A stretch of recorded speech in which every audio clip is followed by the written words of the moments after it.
como cada lunes en Reality Check Binacional con Enrique Perret, platicaremos hoy, sin duda, Enrique, la situación que han dado propios y extraños a favor y en contra. Por ejemplo, el primer tema que me gustaría muchísimo platicar contigo, y primero te saludo, Enrique, es ¿qué pasa con las remesas? ¿Estamos felices por ellas? ¿Deberíamos de sentirnos preocupados porque nos sigan mandando cada vez más dinero? Cuéntanos, Enrique, ¿cómo estás? Buenas tardes. Hola, Enrique, gracias otra vez por el espacio. Pues mira, a ver, el tema de las remesas ahora en pandemia y pues también en el post pandemia escucharemos mucho del tema de las remesas cada día primero o cada día 2 de mes. Analizamos el dato del mes anterior y ahora pues tocó el mes de julio, digamos el cierre de julio, con más de 4.500 millones de dólares y eso, pues es una cantidad enorme de remesas que están yendo de Estados Unidos hacia México, principalmente el 98% de las remesas que llegan a México vienen de los Estados Unidos, de cientos de miles de México y mexicoamericanos que viven en los Estados Unidos. Y el tema, Enrique, siempre es, bueno, esto es gracias al gobierno, pues gracias a quién. Bueno, pues es gracias a los empleados mexicanos que trabajan en Estados Unidos. Ellos están mandando básicamente parte de su ahorro, parte de su salario lo están mandando a México. Y tiene que ver con muchos factores, no solamente es si a causa de la pandemia, tiene que ver con que los mexicanos tienen buenos trabajos en Estados Unidos, cada vez tienen mejores trabajos. Hay que ver que el poder adquisitivo de los hispanos en Estados Unidos, y entre ellos pues una gran mayoría son mexicanos, el poder adquisitivo incrementa cada año a una velocidad brutal. Se habla de casi 1.8 trillones de dólares de este poder adquisitivo. Y cuando digo trillones, son los trillones americanos, son millones de millones en México.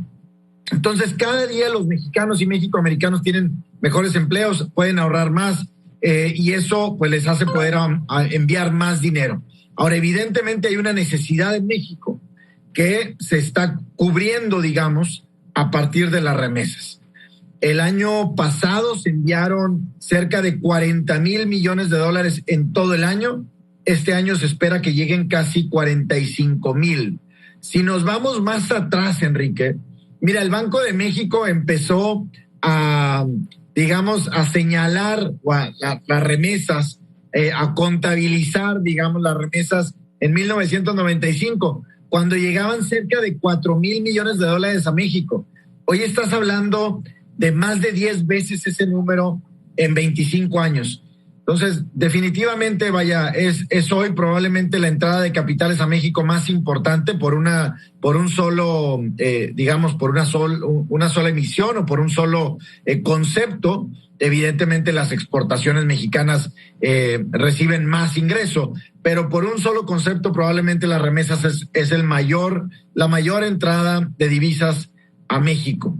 Y bueno, la mayor parte de ellas se hace de manera electrónica, lo cual es muy positivo porque hay una trazabilidad, hay una verificación de los datos, de quién lo manda, de quién lo recibe, lo cual también nos da certidumbre en el mercado. Y vaya, yo esperaría que crezcan, Enrique, que crezcan más, porque hay más mexicanos viviendo en Estados Unidos, porque tienen un mayor poder adquisitivo, porque están mejores preparados, tienen mejores empleos. Pero no hay que olvidar que también parte de esto es que hay una necesidad en México que lo requiere, una necesidad, tanto las familias requieren el recurso para temas educativos, para el alimento de la casa, porque han perdido un trabajo, por temas de salud, por una emergencia, etcétera, etcétera. Ahora, Enrique, en este sentido, son dos puntos. Uno, el gobierno, si bien lo dices, ha venido contabilizando y ha sumado este monto de las remesas que hoy, como lo dices, ocupa el segundo lugar en el ingreso de capital extranjero a nuestro país. Pero eso no necesariamente sería una política de éxito de los gobiernos, ni de aquí, de México, ni de Estados Unidos, ¿no? Al final del día, como lo mencionas tú, es esta fraternidad que existe entre las familias que tienen la necesidad de llevarse o de irse a otra parte del mundo y contribuir con aquellos que se quedaron. Tienes toda la razón. Al final del día es un salario que las personas están recibiendo porque ellas hicieron su trabajo. El jornalero en los campos de California, quien trabaja en la manufactura en Michigan, el mexicano que trabaja en un restaurante en Nueva York, la mexicana que emprendió en algún lugar de Texas, en Dallas, en Houston, y envía cierto recurso a México. Es su dinero, es el dinero de estos empleados y que obviamente lo comparten con sus familias. Sí hay que decir, Enrique, que los gobiernos sí pueden facilitar, ¿no? Claro. Evidentemente, entre más haya competencia, por ejemplo, en el sistema financiero bancario, tanto en México como en Estados Unidos, si hay más, digamos, plataformas, hoy hablamos de temas electrónicos, por ejemplo. Entonces, si hay una buena regulación en los bancos, si hay una buena regulación ahora en las empresas fintech, si hay una buena regulación y una promoción a que exista mayor competencia en estos segmentos, evidentemente los costos bajan. Hay que recordar que enviar dinero de Estados Unidos a México cuesta. Claro. Le cuesta a quien lo envía principalmente. En promedio el costo son $8.50 o $9. Entonces, entre más baja eso, pues la gente puede mandar más. Entonces, los gobiernos sí tienen una capacidad de facilitar, pero no es gracias a ellos el que se da ese intercambio de dinero. Claro.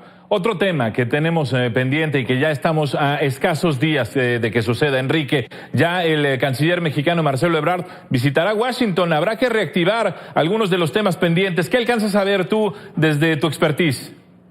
Mira, primero el dato positivo es que se reanuda este grupo de trabajo al que se le llama el diálogo económico de alto nivel. Es un grupo que trabajaba ya en el periodo de Obama. Se institucionalizó este grupo y había metas, había objetivos comunes trazados en una agenda pues bastante ordenada. Esa es la parte, eso es lo más positivo, que hoy se reanuda ese grupo de trabajo y bueno, el presidente Biden y el presidente López Obrador, digamos que lo apadrinan y eso es muy positivo, Enrique. Que existan estos grupos institucionales de trabajo entre ambos países es de vital importancia. Ahora, ¿cuáles van a ser los temas? Los temas principalmente recuperación económica, y dentro de la recuperación económica tienes el tema de las cadenas de suministro. México y Estados Unidos están brutalmente integrados en sus cadenas de suministro, tanto en el sector automotriz, aeroespacial, eléctrico, electrónico, dispositivos médicos, entre muchos otros. Y eso necesitamos una guía y necesitamos, me parece que una estrategia de los gobiernos de cómo incrementar eso, ¿no? Y más ante la tendencia de Estados Unidos de salirse más de China. Eso puede beneficiar mucho a México si lo hacemos parte de una estrategia. Está el tema de migración y también llamémosle un poco de la fuerza laboral. Tiene que ver con esta integración también de la fuerza laboral, de la migración, del futuro de esta migración. Ojalá, Enrique, también se ponga fin a las restricciones fronterizas que tanto daño ha causado no solamente al lado mexicano, sino también al lado americano, en esas ciudades fronterizas que han perdido muchos clientes mexicanos y obviamente los mexicanos que no pueden cruzar hoy por la vía terrestre. Ojalá y se ponga fin a eso. Y hay otros temas, evidentemente, de orden de seguridad y bueno, pues ojalá y sea una agenda amplia. Viene tanto el canciller como la secretaria Cloutier y por el lado americano, pues la vicepresidenta Harris, que ha sido pues probablemente la líder, no probablemente, es la líder del tema de migración y de la relación con México. La propia relación que va a ir justo el canciller y la secretaria de Economía con este pendiente que hay en torno a las demandas del gobierno mexicano, a las empresas que fabrican las armas. ¿Lo ves venir tú esto en la agenda la próxima semana? Mira, no está contemplado así per se en la agenda que tanto la Casa Blanca como la Cancillería mexicana han hecho público.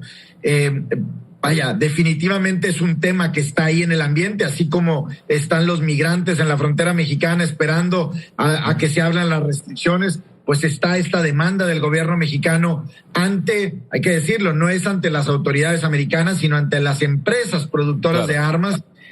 Como hay otros temas pues complicados. El tema energético, por ejemplo, mucha gente se preguntaba, bueno, el tema de energía va a estar en el diálogo económico de alto nivel.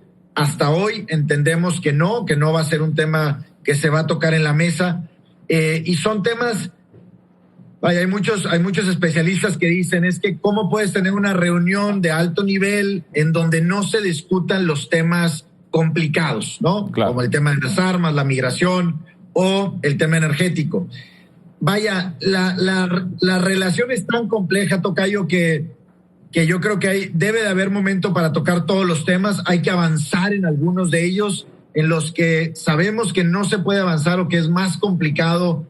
También hay que esperar el momento oportuno y ojalá esta reunión sea propositiva y productiva para ambos países. Muy bien, Enrique Perret, ¿te parece si la semana próxima platicamos un poco de esta homologación que deberían de tener los salarios en base al TEMEC que firmaron Estados Unidos, Canadá, México y que sin duda será parte de esos temas que sí se van a atender en la agenda? ¿Te parece si lo platicamos la próxima semana? Totalmente, el tema laboral, con gusto. Muy bien, gracias Enrique Perret, especialista justamente en la relación bilateral México-Estados Unidos. Muy buenas tardes. Buenas tardes, gracias. Con esto vamos a marcar una breve pausa comercial. De regreso le tenemos más información.